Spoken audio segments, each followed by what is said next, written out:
الحمد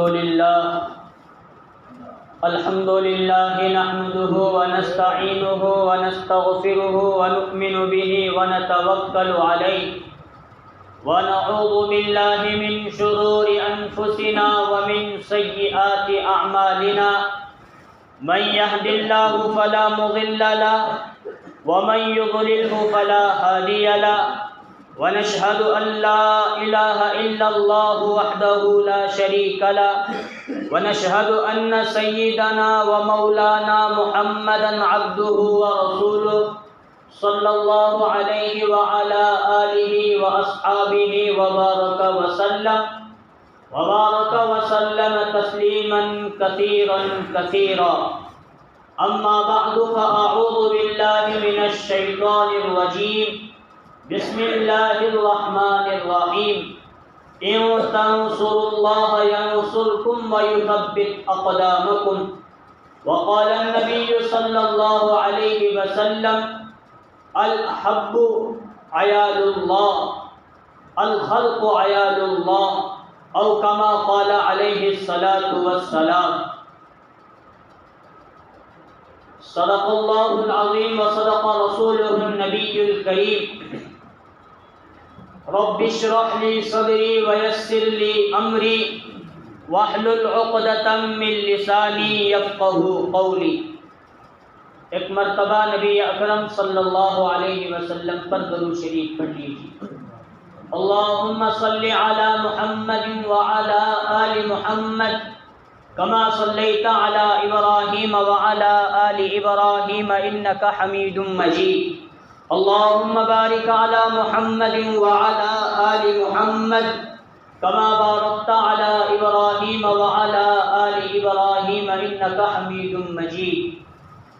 محترم بزرگوں اور عزیز دوستوں، اللہ تبارک و تعالیٰ کا احسان، اللہ کا فضل اور اللہ کا کرم ہے کہ اللہ تبارک و تعالیٰ نے ہم تمام کو اشرف المخلوقات بنایا اور ہم تمام کو اللہ تعالیٰ نے سمجھنے والا، سوچنے والا دل عطا فرمایا کہ کس وقت ہمیں کیا کرنا چاہیے اور کس وقت کن چیزوں سے ہم تمام کو بچنا چاہیے.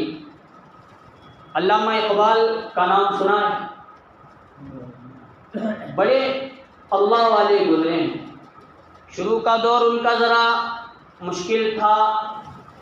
قادیانیت انہوں نے اختیار کی تھی کیونکہ ان کے پاس جو بڑی بڑی ڈگریاں تھیں، دنیا کے اعتبار سے بہت بڑی ڈگریاں انہوں نے حاصل کی.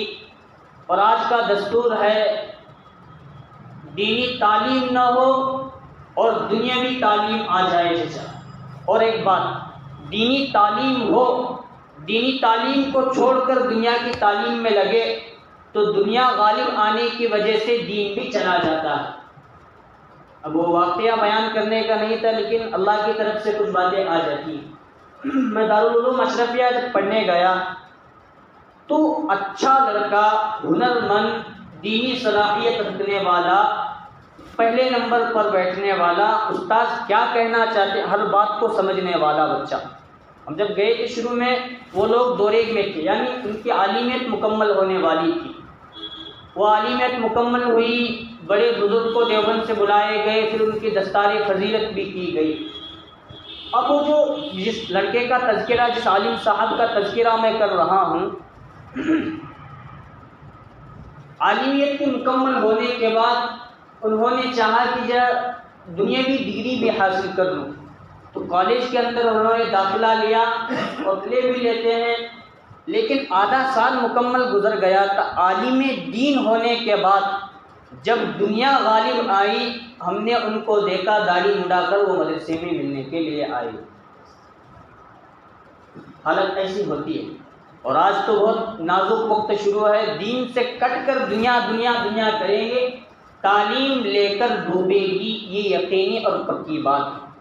حضرت مولانا عبدالماجد دریابادی رحمۃ اللہ علیہ، حضرت تھانوی، حضرت مولانا الیاس، ان اکابرین کا جو جماعت کی اور گروپ تھا، ان میں حضرت مولانا عبدالماجد دریابادی کا شمار ہوتا ہے. ساتھ ساتھ فارغ ہوئے، وقت کے بہت بڑے عالم بنے. لیکن وہ دور تھا انگریزوں کا. انگریزی اپنی تعلیم عام کر رہے تھے، ان کی کوٹیاں تھیں، بہت ساری چیز تھے۔ اب ان کے دل میں بھی یہ آیا میں تو مولانا بن گیا، اب امامت کرنا پڑے گا، مدرسہ پڑھانا پڑے گا، کم تنخواہ پر مجھے گزارا کرنا پڑے گا۔ اس لیے انگریزوں کا دور ہے، ان کی تعلیم سیکھنے پر بڑی بڑی ڈگریاں یہ دے کر بڑی بڑی نوکریاں ہمیں لگا رہے ہیں۔ ان کا دین تو ہمیں اپنانا نہیں، لیکن ان کی تعلیم حاصل کرنا ہے۔ انہوں نے عالمیت کی، وہ دور تو حالانکہ اکابرین کا دور تھا، اس دور میں بڑے بڑے اکابرین فارغ ہو کر دینی خدمات انجام دے رہے تھے۔ اس دور میں یہ واقعہ پیش آیا، وہ گئے اور دینی تعلیم حاصل تو کی، عالم تو مکمل ہونے کے بعد ڈگریاں حاصل کی۔ وقت ایسا آیا کہ قرآن کی تفسیر اور قرآن وہ پڑھتے تھے تو اپنے جوتوں میں اپنے پیروں میں رکھ کر قرآن کو پڑھا کرتے تھے۔ مرتبہ اب یہ واقعہ مجھے اتنا ہی بیان کرنا تھا، لیکن ایک عالم ہیں، پھر ان کی توہین نہ ہو اس لیے واقعے کو آگے مکمل کر کے پھر علامہ اقبال پر آتا ہوں۔ سفر ہو رہا تھا ٹرین سے مولانا عبدالمجید دریابادی کا، اور اسی ٹرین میں حضرت مولانا حسین احمد مدنی بھی کہیں سفر کر رہے تھے۔ دیکھا مولانا عبدالمجید دریابادی قرآن کو اپنے پیروں میں رکھ کر پڑھ رہے ہیں، قرآن کی تفسیر اس طرح کر رہے ہیں، اور چہرے سے تو خلیہ بگڑا ہوا معلوم ہو رہا ہے، لیکن جان پہچان عبدالمجید دریابادی سے ہے۔ وہاں بیٹھ کر ان کو توبہ کروایا، لے جا کر تھانہ بھون حضرت تھانوی کے وہاں چھوڑا۔ حضرت تھانوی نے اتنی اصلاح ان کی اتنی اصلاح کی، وقت کے پھر بڑے عالم بن کر امت کی رہنمائی کے لیے وہ کھڑے ہو گئے۔ واقعہ یہاں مکمل، لیکن کہنا ہے مجھے کہ دین سے کٹیں گے دنیا غالب آئے گی، ایسا ماحول ہو جائے گا۔ علامہ اقبال نام بھی سنا، بہت بڑے اولیاء میں ان کا شمار ہوتا ہے، حالانکہ داڑھی آئی نہیں یا کاٹنے کا ان کا مزاج تھا، وہ اللہ ہی بہتر جانتا ہے۔ یا پہلی کی تصویریں ان کے ہمارے سامنے آتی ہیں، بعد جب ان کو علامہ کا لقب ملا، بعد کی تصویریں ہمارے سامنے آئی نہیں، اب وہ اللہ ہی بہتر جانتا ہے۔ انگلینڈ، لندن، دوسرے ممالک کے اندر انہوں نے بڑی بڑی ڈگریاں حاصل کی، اور پڑوس ملک میں ان کا قیام رہا کرتا تھا۔ اور شروع کے دور میں جب وہ تعلیم حاصل کی، مسلمان کے گھر میں پیدا ہوئے تھے، لیکن قادیانیت کو انہوں نے اپنایا۔ اب قادیانیت کیا ہمارے یہاں بھی قادیانیت کہتے ہیں۔ انگریزوں کے دور میں ایک شخص کو انگریزوں نے کھڑا کیا تو نبوت کا دعویٰ کر، یعنی میں نبی ہوں، تو وہ جو نبی ہوں اس کا دعویٰ کرنے والا تھا غلام احمد قادیانی۔ قادیانی گاؤں کا نام، تو فرقہ بنا قادیانیت، تو اس کو نبی مان کر وہ چلا کرتے تھے۔ علامہ انور شاہ کشمیری رحمۃ اللہ علیہ سے ان کا مقابلہ ہوا، ملاقات ہوئی، تو حضرت علامہ انور شاہ کشمیری رحمۃ اللہ علیہ نے ان کو بتایا تم گمراہ فرقے میں ہو اور سیدھا جہنم میں چلے جاؤ گے۔ بہت سمجھایا، علامہ اقبال نے توبہ کر دی۔ بس یہ بات مکمل۔ علامہ اقبال کا ایک شعر ہے، بہت اشعار انہوں نے تصوف کے تعلق سے، عبادت کے تعلق سے، بہت تعلق سے، ایسا کہ دین کو زندہ کرنے کے اور دین کو فکر کرنے کے اشعار بعد میں توبہ کرنے کے بعد اللہ تعالیٰ نے ان سے لیا۔ ان کا ایک شعر ہے، درد دل کے واسطے پیدا کیا انسان کو، درد دل کے واسطے پیدا کیا انسان کو، ورنہ طاعت کے لیے کم نہ تھے کر لو بیاں۔ سبحان اللہ۔ اشعار سنے تو الحمدللہ سبحان اللہ بول، نہیں تو انا للہ بولنا، نماز جنازہ کس کے معلوم۔ درد دل کے واسطے پیدا کیا انسان کو، ورنہ عبادت کے لیے کچھ کم نہ تھے کر لو بیاں۔ یہ پوری قرآن اور پوری شریعت اور پوری دین کو ایک شعر کے اندر سما رہے ہیں، اور امت سے مخاطب علامہ اقبال کہہ رہے ہیں اگر عبادت کو ہی اصل دین سمجھتے ہو تو ابھی تم دین پر نہیں آئے۔ درد دل کے واسطے پیدا کیا انسان کو، یعنی ہر مومن کے دل میں پوری امت، چاہے وہ مسلم ہو غیر مسلم، پوری انسانیت کی ہمدردی ہونا، ان سے محبت رکھنا، یہ ایمان کا جزو ہے۔ رسول اللہ صلی اللہ علیہ وسلم فرماتے ہیں من حب للہ فقد استکمل الایمان، 4 ہیں، اس میں سے ایک بات، جو کسی سے بھی اللہ کے لیے محبت کرتا ہے، اللہ کے لیے محبت کرنا فقد استکمل الایمان، یہ ایمان کو مکمل کرنے والا کام ہے۔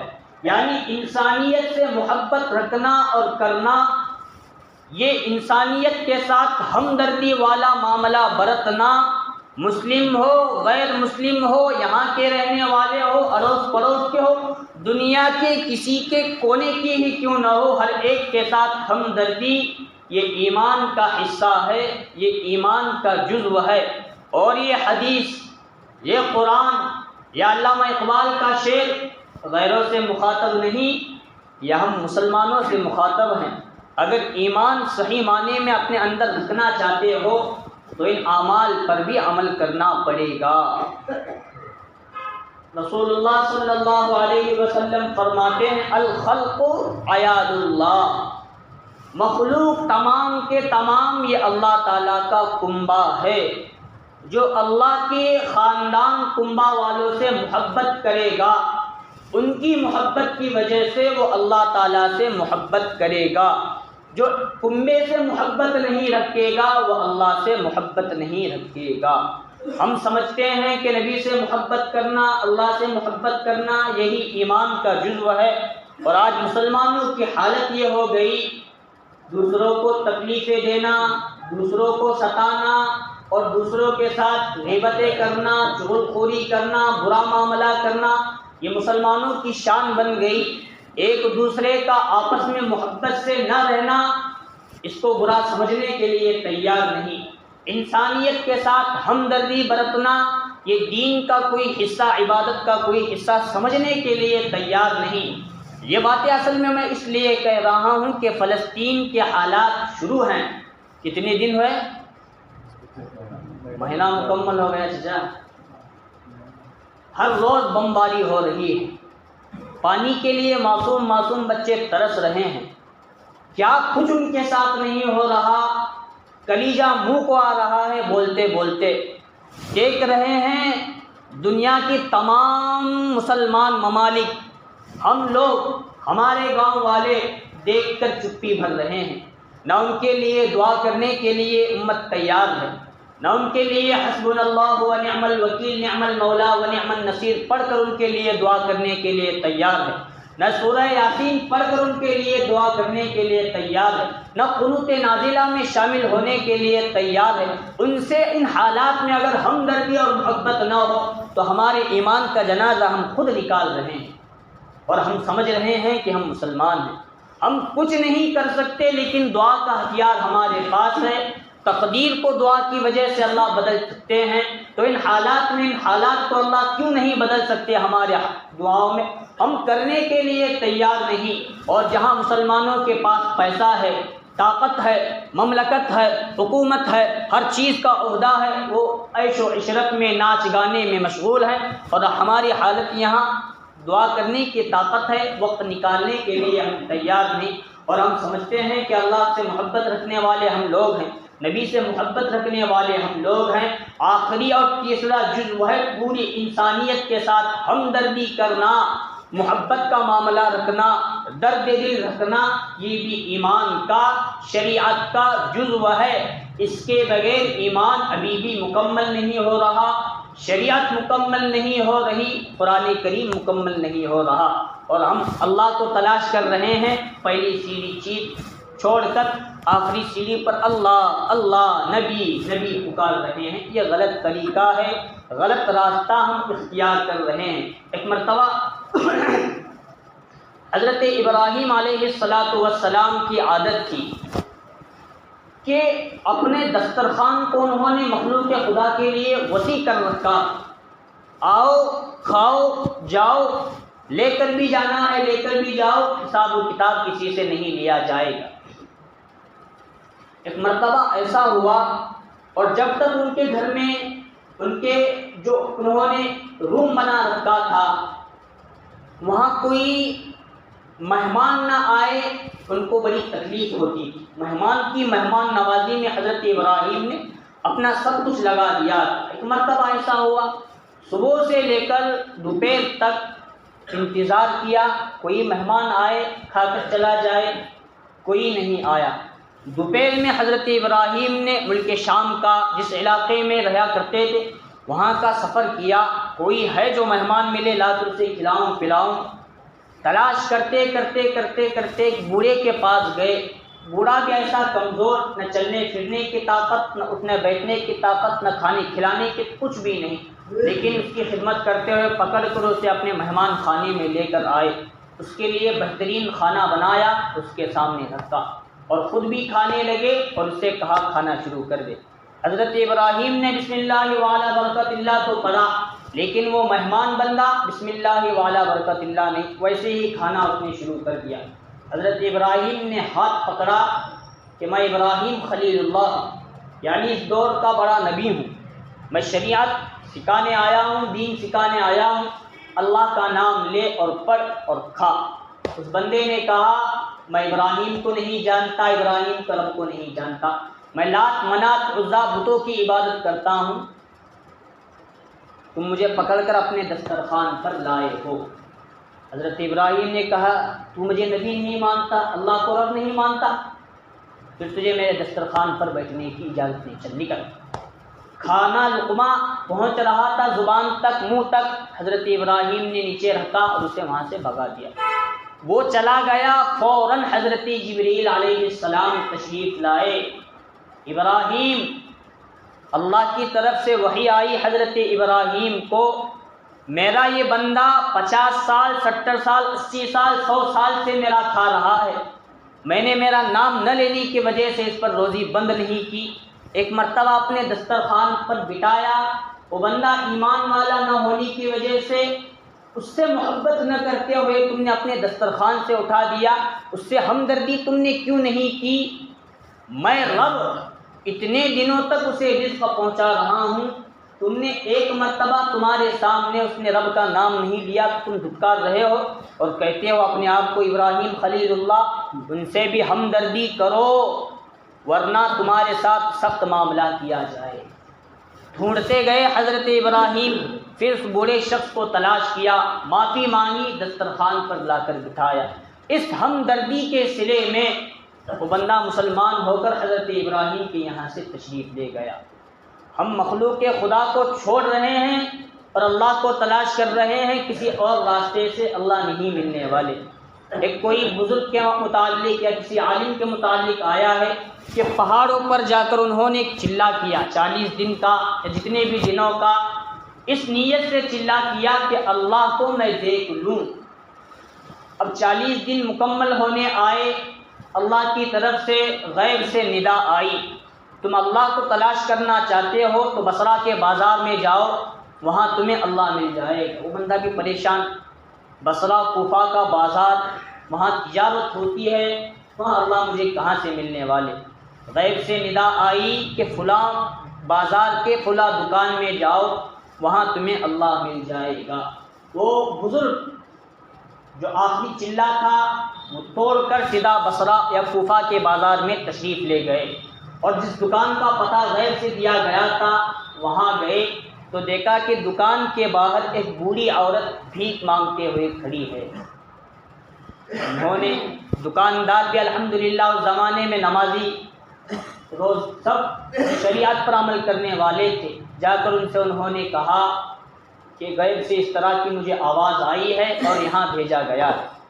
کہا میں تو اتنا بڑا نہیں ہوں، لیکن یہ اللہ کی مخلوق ہے، ان سے محبت اور ان سے ہمدردی کرنے کا یہ اللہ کی طرف سے تمہیں راستہ اللہ دکھا رہے ہیں۔ وہاں دیا تو اسی وقت نبی کا بھی دیدار ہوا اور اللہ کی طرف سے ان کے لیے بشارت سنائی گئی۔ یہ ہوتی ہے، اور قرآن بھرا پڑا ہے ایسے واقعات سے۔ آج کون سا دن؟ جمعہ کا دن۔ سورہ کہف ہم لوگ پڑھتے ہیں، پڑھنے کا ہمارا معمول نہیں، پڑھ کر کیا ملتا ہے؟ یہ ایسا ہے۔ سورہ کہف 15ویں پارے میں آدھے پارے کے بعد شروع ہوتا ہے۔ دقیانوس ایک بہت بڑا ظالم بادشاہ اس زمانے میں گزرا ہے، ایمان جو بھی لاتا تھا اسے قتل کر دیتا، تو چند نوجوان اپنے ایمان کی حفاظت کے لیے نکل کھڑے ہوئے اور غار کی طرف انہوں نے راستہ اختیار کر لیا۔ جب وہ جا رہے تھے ان کی نگرانی کے لیے اللہ تعالیٰ نے کتے کے دل میں ان کی ہمدردی اور محبت ڈال لی کہ ان کی رکھوالی کے لیے، نگرانی کے لیے جاؤ، تاکہ کوئی ان پر حملہ کرنا چاہے تو تم ان پر حملہ کر لو۔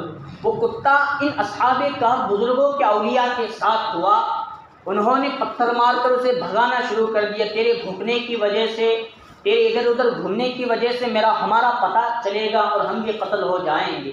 اللہ نے زبان دی کتے کو، تمہاری نگرانی کے لیے مجھے بھیجا ہے۔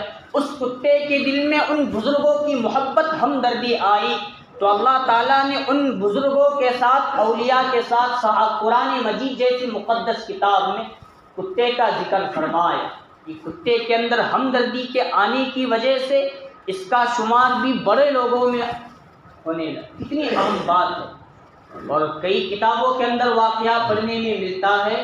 وہ کتا اصحاب کہف کا کتا، حالانکہ جنت میں جانے کے لیے ایمان شرط ہے، اور ایمان یہ انسانیت کے لیے ضروری ہے، دوسرے مخلوقوں کے لیے ایمان ضروری نہیں۔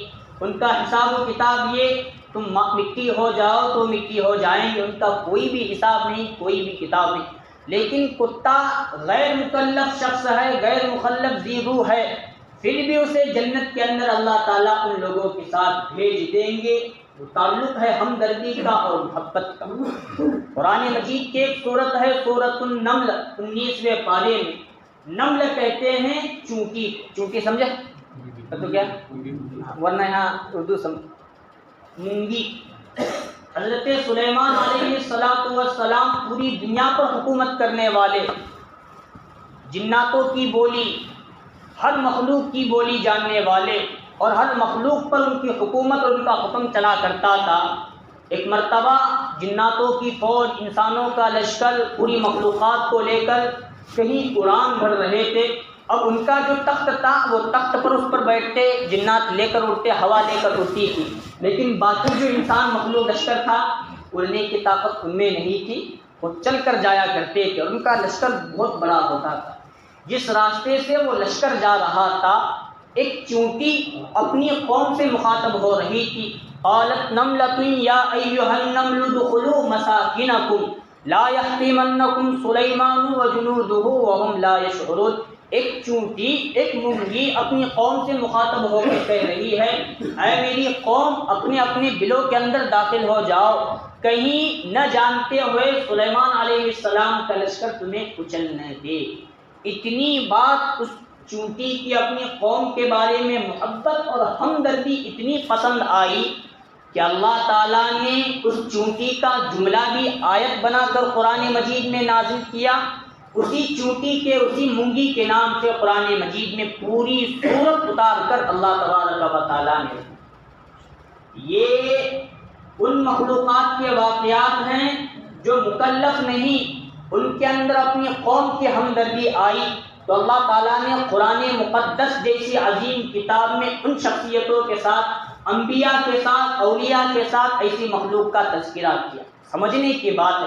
اور جب یہی درد دل اور ہمدردی ہم انسانوں میں آ جائے، چاہے مسلم ہو، غیر مسلم ہو، کہیں کے رہنے والے ہو، ان کے لیے ہمدردی ہمارے دل میں آ جائے تو ہمارا ایمان کتنا مضبوط ہو جائے گا، ہم قرآن پر کتنا عمل کرنے والے بن جائیں گے، ہم شریعت پر کتنے عمل کرنے والے بن جائیں گے۔ ہم موت سے پہلے اس عمل کی وجہ سے اللہ تعالیٰ ہمیں اولیاء میں شمار کرا کے اٹھا سکتے ہیں، لیکن وہ آج امت میں نظر آنے کے لیے تیار ہے۔ اسی سورۃ النمل میں ایک دوسرا واقعہ، حضرت سلیمان علیہ السلام نے ایک مرتبہ مخلوق کی نگرانی شروع کی، کون حاضر ہے کون غیر حاضر ہے، حاضری لیتے چلے گئے۔ جب پرندوں کا نمبر آیا، پرندوں کی حاضری لینے لگے، اور ان کا خاص پرندہ تھا ہدہد پرندہ۔ جب پرندوں کا نمبر آیا، پرندوں کی حاضری لی، ہدہد ہے نہیں، حضرت سلیمان غصے میں آ گئے، اور ہدہد حضرت سلیمان کی طرف سے وزیر کی حیثیت رکھا کرتا تھا، کہیں لشکر لے کر جانا ہوتا پہلے اسے بھیجتے، جاؤ دیکھ کر آؤ وہاں کے حالات کیا ہیں، پانی ہے کیا نہیں ہے، پانی ہے تو زمین کی کس گہرائی تک، یہ سب ہدہد آ کر بتاتا تھا۔ لیکن اس وقت جب حاضری لینے لگے پرندوں کی، ہدہد غیر حاضر، اب حضرت سلیمان نے قسم کھائی اگر اس کے پاس کوئی صحیح عذر ہے تو اسے زندہ رکھوں گا ورنہ اسے ذبح کر دوں گا، اسے ختم کر دوں گا۔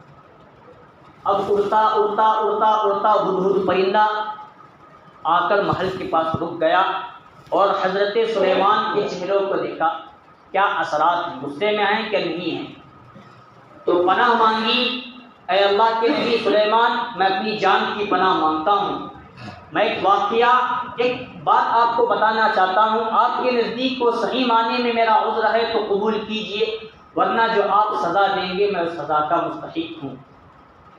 تو اس نے ہدہد پرندے نے حضرت سلیمان علیہ السلام کو بتایا کہ میں ایک علاقے میں گیا تھا سبا ملک میں، ملکہ سبا کے پاس بلقیس، وہاں میں دیکھتا ہوں انی وجدت امرأة تملکہم وأوتیت من کل شیء ولها عرش عظیم وجدتها وقومها یسجدون للشمس، میں نے ایک عورت کو دیکھا، وہ عورت اپنی تمام قوم کے لوگوں کو لے کر سورج کی پوجا کرتی ہے، اللہ کو چھوڑ کر غیر اللہ کی عبادت میں لگی ہے، وہ دیکھنے کے لیے گیا تھا تاکہ دیکھ کر آؤں اور آپ کو بتاؤں۔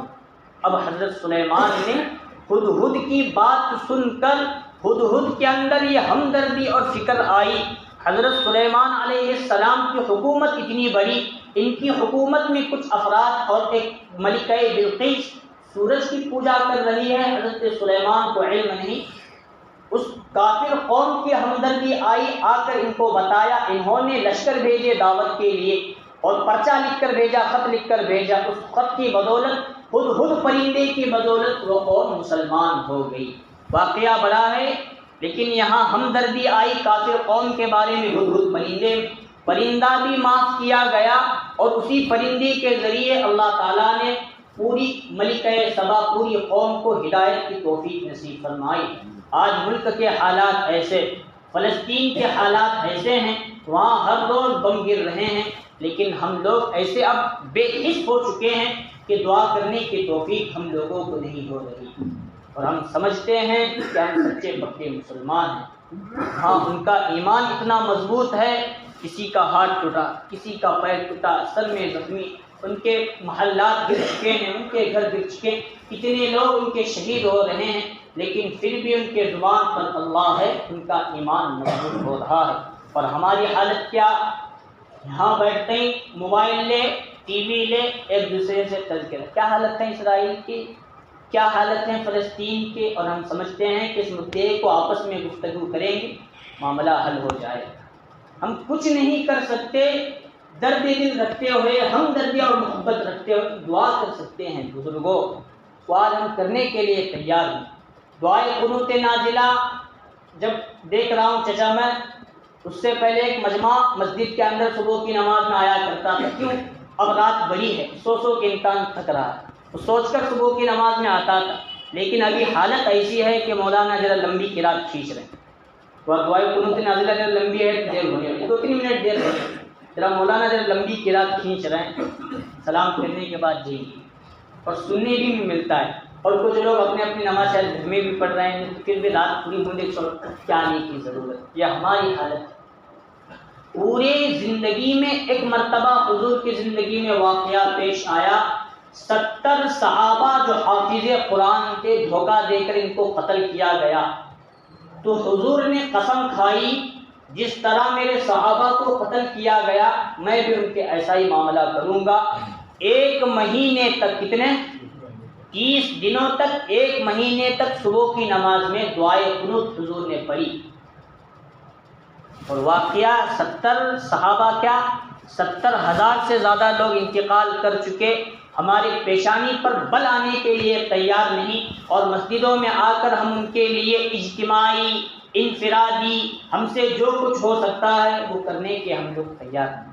بس تذکرہ کرتے ہیں، واٹس ایپ کھولتے ہیں، یوٹیوب کھولتے ہیں، فیس بک، یہ سب اسی میں لگے، ہم سمجھ رہے ہیں چیز دیکھیں گے، ایک دوسرے کو بتائیں گے، اس کا حل نکلے گا نہیں، اس کا حل یہ نہیں۔ ہم اگر لکھ سکتے ہیں فلسطین پر تو لکھو، بول سکتے ہیں تو بولو، جو کچھ کر سکتے ہیں کرو، کچھ نہیں کر سکتے تو دعا کر سکتے ہیں، یہ چیز اللہ نے ہمارے اختیار میں دی رکھی ہے۔ اگر وہ بھی نہیں رہ سکتے تو زمین کے اوپر رہنے کا ہم حق نہیں ہمیں اللہ نے دیا۔ اب قبرستان میں جا کر سو جاؤ، ہماری انسانیت، ایمان تو چھوڑو، ہم سے ہماری انسانیت مر چکی ہے، ہم فلسطین پر رونے کے لیے تیار نہیں۔ مسجد اقصی، ایک مسجد کی حفاظت کے لیے پوری مسلمان قوم فلسطین کی شہید ہو رہی ہے، ہم کو تکلیف اس سے ہونے کے لیے تیار نہیں۔ ہم کھا رہے ہیں، پی رہے ہیں، سو رہے ہیں، موج مزہ کر رہے ہیں، اس پر بس ہمارا زندگی بسر ہو رہی ہے۔ اللہ کے نبی صلی اللہ علیہ وسلم فرماتے ہیں الحب من احب للہ، جو شخص اللہ کے لیے کسی سے محبت کرتا ہے فقد استکمل الایمان، اس نے اپنے ایمان کو مکمل کر لیا۔ یہ ایمان کا جزو ہے، اس کے بغیر ہمارا ایمان مکمل نہیں ہوتا۔ ایک حدیث میں نبی صلی اللہ علیہ وسلم نے فرمایا ایمان اور اسلام کی 70 سے زیادہ شاخیں ہیں، اس میں سے ایک شاخ اللہ کی مخلوق سے محبت کرنا۔ یہ چیزیں اس لیے کہی جا رہے ہیں، نہ صبح کی دعا میں ہم حاضر ہو رہے ہیں، نہ دعائے قنوت میں حاضر ہو رہے ہیں، نہ سورہ یاسین ہمارے اوپر بہت بوجھ پڑ رہا ہے، کیا کچھ کہے امت کو اب سمجھ میں نہیں آ رہا، اور وہاں حالات ایسے اتنے خطرناک ہو رہے۔ دعا ہم اور باہر دوسرے شہروں کے بارے میں سننے میں ملتا ہے، مرد بھی الحمدللہ اجتماعی اعمال کر رہے ہیں، گھر کے مستورات بھی اجتماعی اعمال میں مشغول ہیں تاکہ ان کے لیے روزی بھی نکلے۔